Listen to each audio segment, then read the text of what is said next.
សួស្តីបងប្អូនអរគ្នាស្វាគមន៍មកកាន់អេពីសូតថ្មីនៅក្នុង channel របស់ខ្ញុំបាទគឺ My Problem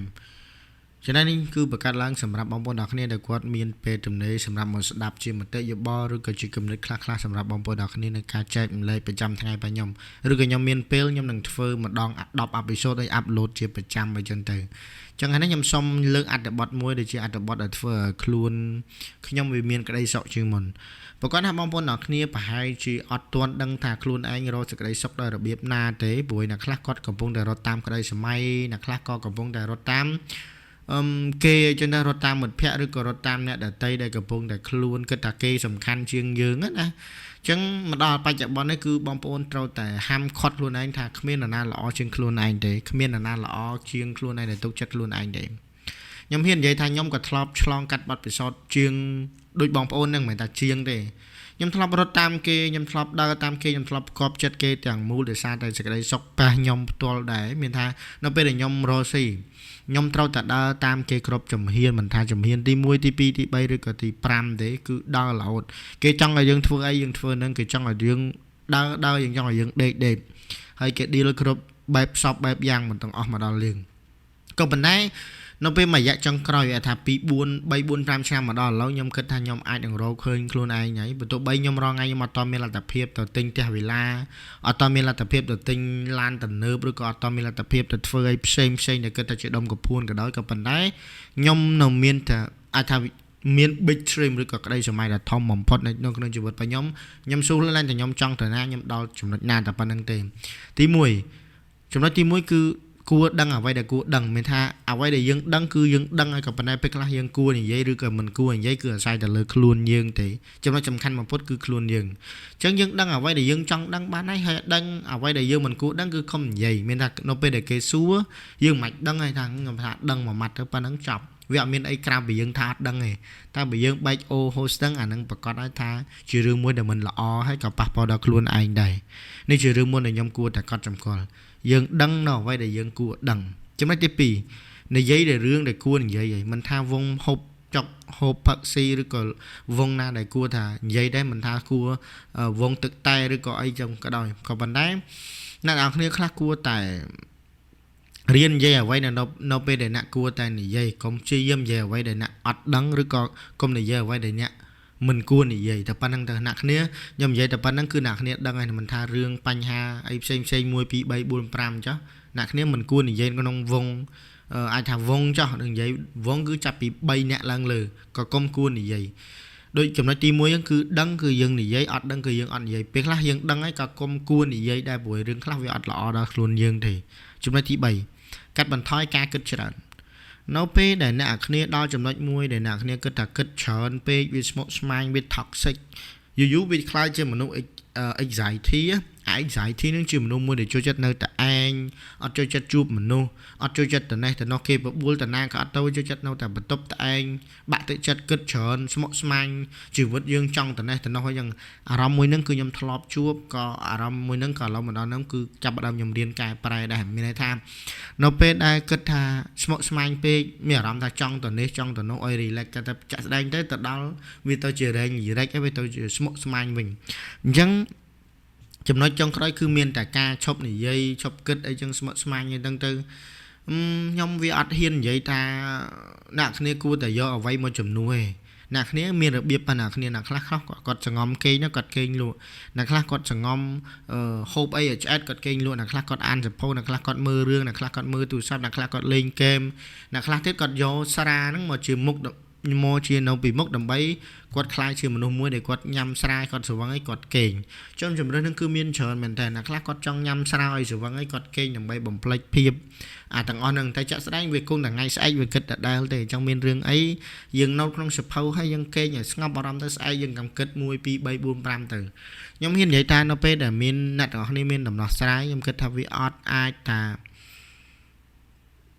ដោះអត់ចេញទេនៅពេលដែលអ្នកគ្នាព្យាយាមដោះអ្នកគ្នានឹងកាន់តែប្រសើរជាងមុនតែបើសិនអ្នកគ្នាអត់ដោះវានឹងមានរឿងមួយដែលអត់ល្អបំផុតនៅក្នុងជីវិតរបស់អ្នកទាំងគ្នាចំណុចទី4ព្យាយាមញញឹមឲ្យបានច្រើនតែតើនឹងការញញឹមនេះខ្ញុំហ៊ាននិយាយថាបើទោះបីញញឹមច្រើនមិនក៏ដោយអ្នកខ្លះញញឹមទាំងប្រកបទុកនឹងវាអត់បានអីមកវិញទេញញឹមហើយមានញញឹមទាំងអស់សង្ឃឹមណា vì mình men nhìn nhâm tranh bị ả rong luôn anh nhìn nhâm tranh bị chất luôn anh đây tại vì khác vì nhìn nhâm bài bị ắt trong nhìn nhâm á vậy bị ta nhâm nhìn nhâm hay ắt trong nhìn nhâm tăng trong nhìn nhâm ta ắt trong nhìn nhâm nhâm mặt tranh á vì thà nhâm thằng miên tụ nó không ả rong mùi nâng á cho nên hai bạn nặng nếp chi yếm nhờ nhâm hay nó lột ra là nặng nếp ban phơi riêng ai mùi ở completely rồi còn phơi ả rong mùi nâng ở vì sai mình thà rong mùi nâng cứ vì chụp chơi bạn nặng nếp nhâm tranhចំណុចហ្នឹងគឺខ្ញុំក៏បែបហ្នឹងដែរអ្នកគ្នាក៏ពេលខ្លះក៏មិនអាចទៅញញឹមចេញទាំងអារម្មណ៍ដែលពងក៏មានអារម្មណ៍ថាមានបញ្ហាមានអារម្មណ៍ថាកំពុងតែ toxic ឬក៏មានអារម្មណ៍ថាកំពុងតែ depressed ឬក៏មានអារម្មណ៍ថាកំពុងតែស្មុគស្មាញដែរអ្នកខ្លះគឺញញឹមអត់ចេញសូម្បីតែខ្ញុំក៏ដោយក៏ប៉ុន្តែពេលខ្លះយើងចេះតែញញឹមទៅញញឹមហើយញញឹមទៀតពេលខ្លះរឿងខ្លះក៏អាចធ្វើឲ្យអ្នកគ្នាសប្បាយចិត្តក្នុងពេលមួយរំពេចដែរខ្ញុំព្យាយាមបង្កើតបរិយាកាសឲ្យកាន់តែល្អឲ្យកាន់តែមានអារម្មណ៍ថាវា happy ជាងមុនអ្នកគ្នាអាចទៅរកកីឡារកមិត្តភ័ក្តិរកអីទៅដើម្បីឲ្យមានស្នាមញញឹមឡើងវិញចំណុចទី5ជាចំណុចមួយដែលល្អមែនតើសម្រាប់ការរស់នៅសូម្បីតែខ្ញុំផ្ទាល់ក៏ខ្ញុំរៀនចំណុចហ្នឹងដែរគឺរៀនបដិសេធខ្លះ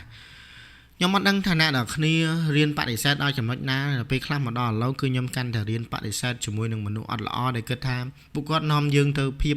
អត់ល្អមានថាពួកគាត់ខ្លះក៏នាំយើងទៅបញ្ហាពួកគាត់នាំយើងទៅដោះស្រាយអាជីវិតអញ្ញាយើងទៅហើយមួយទៀតខ្ញុំដឹងថាពួកគាត់កំពុងតែមានបញ្ហាហើយ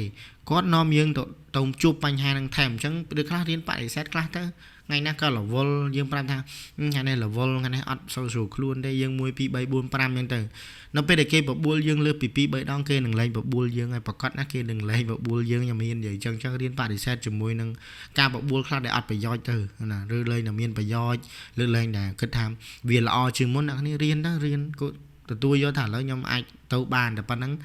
វាស្ងប់ចិត្តហើយតែបើរឿងខ្លះទៅនៅមានបញ្ហាដល់ខ្លួនបងប្អូនដដែលគឺទៅដើម្បីអីរៀនបដិសេធខ្លះទៅជីវិតបើយើងអត់រៀនបដិសេធទេទី1យើងខាតឱកាសខាតពេលវេលាខាតអីទាំងអស់តែបើសិនយើងរៀនបដិសេធយើងសល់ទាំងលុយ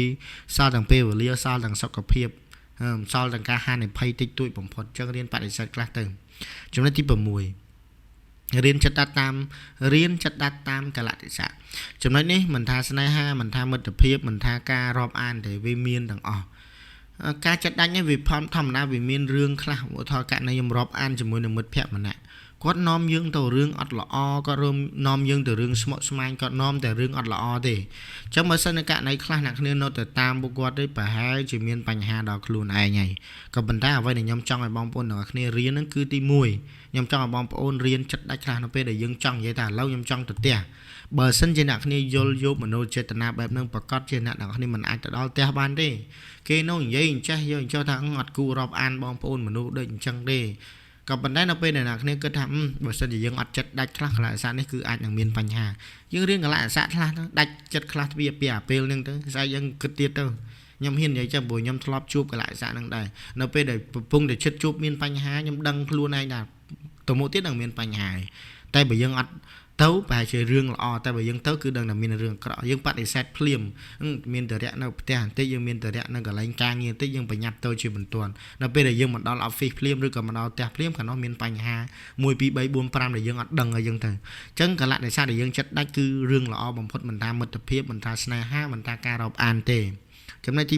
7រៀនបើកចិត្តឲ្យទូលាយការបើកចិត្តហ្នឹងវាចាក់ស្ដែងទៅវាមិនមែនដល់ថ្នាក់យើងចិត្តល្អពេកដែលយើងបើកចិត្តទេតែពេលខ្លះវាមានទាំងស្នេហាការរាប់អាននិងមិត្តភាពនៅពេលដែលម្ដោះបរោះម្នាក់ខ្ញុំឧទាហរណ៍មួយចំណុចទី1នៅពេលដែលបរោះម្នាក់នឹងជាមនុស្សបែបឈួតឬក៏មិត្តភ័ក្តិយើងជាមនុស្សបែបមិនសូវគ្រប់ទឹកឬក៏មានបញ្ហាម្ដងមកយាមបើយើងប្រកាន់គាត់ថាគាត់ជាមនុស្សឈួតបើយើងប្រកាន់គាត់ថាគាត់មិនសូវល្អគ្រប់ពេលវេលាឬក៏វេលាខ្លះដែលគាត់អត់ល្អបើយើងបដិសេធជាមួយគាត់ប្រកាសណាស់ថាយើងគង់តែជាមនុស្សឈួតឧទាហរណ៍មនុស្សឈួតមួយវាយយើងបើយើងទៅវាយមនុស្សឈួតយើងប្រកាសណាស់ថាយើងមុខជាមនុស្សឈួតចាក់ជាមិនខានតែប៉ុណ្្នឹងឯងអញ្ចឹងបងប្អូនកន្លែងខ្លះបងប្អូនគួរតែរៀនដែរបើចិត្តទលាថាម្នាក់នឹងប្រកាសជាមនុស្សឈួតដែរបើសិនយើងទៅប្រកាន់មនុស្សឈួតយើងប្រកាសជាឈួតដូចគេដែរចំណុចកន្លែងហ្នឹងចិត្តទលាយវាមិនមែនថាចិត្តល្អពេកទេក៏នៅពេលខ្លះយើងមុននឹងយើងឲ្យគេរបស់ទ្រព្យអីមួយក៏ដោយក៏ប៉ុន្តែយើងត្រូវឆ្លងកាត់ខួរក្បាលយើងជានិរន្តរ៍ឧទាហរណ៍ខ្ញុំជួយម្នាក់នឹងតើម្នាក់នឹងលំបាកពេកមែនអត់បុរសនឹងគឺរំព្រាមែនអត់យើងមុននឹងជួយឲ្យគេគឺយើងត្រូវតែយល់ថាបុរសនឹងមិនមែនអញ្ចឹងមែនអត់ឬក៏ម្នាក់នឹងអញ្ចឹងមែនអត់តែបើគេថាអញ្ចឹងអូខេ it's okay យើងឲ្យគេទៅ តែបើយើងចិត្តល្អគ្រប់កលៈសៈនឹងប្រកាសជាមានគ្រោះថ្នាក់ដល់ខ្លួនឯងហើយការយកអាសាវាមិនមែនប្រកាសថាយើងយកទៅវាត្រូវទេពេលខ្លះយើងធ្វើល្អវាមិនពិតប្រកាសថាបានសេចក្តីល្អមកវិញទេជួនកាលយើងធ្វើឲ្យបរោះនេះឬក៏ម្នាក់នេះយើងបានតែផលបានម្នាក់ណាដែលយើងអត់ដែលស្គាល់មកឲ្យយើងវាពេលខ្លះវាអញ្ចឹងពេលខ្លះយើងរៀនបើកចិត្តក៏ដោយសារតែយើងស្មោះត្រង់ក៏ប៉ុន្តែកុំស្មោះត្រង់ពេកកលៈសៈនេះបើយើងស្មោះត្រង់ពេកក៏វាមិនកើតបើយើងពុតបុតក៏ពេកមិនកើតដែលយើងនៅកដាលចំណុចទី7ចំណុចទី8គិតរឿងល្អៗឲ្យបានច្រើនចំណុច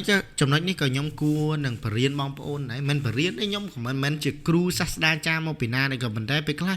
នៅពេលដែលយើងគិតថារឿងរាប់អានចុះបើពួកគាត់កំពុងតែធ្វើរឿងចំណុចមួយនេះយើងគិតថាម្នាក់នឹងគឺធ្វើអាក្រក់មែនទែនឬគេនិយាយមកគឺអាក្រក់មែនទែនតែសួរតែខ្លួនឯងនេះយើងបានមើលទាំងគាត់នឹងគឺ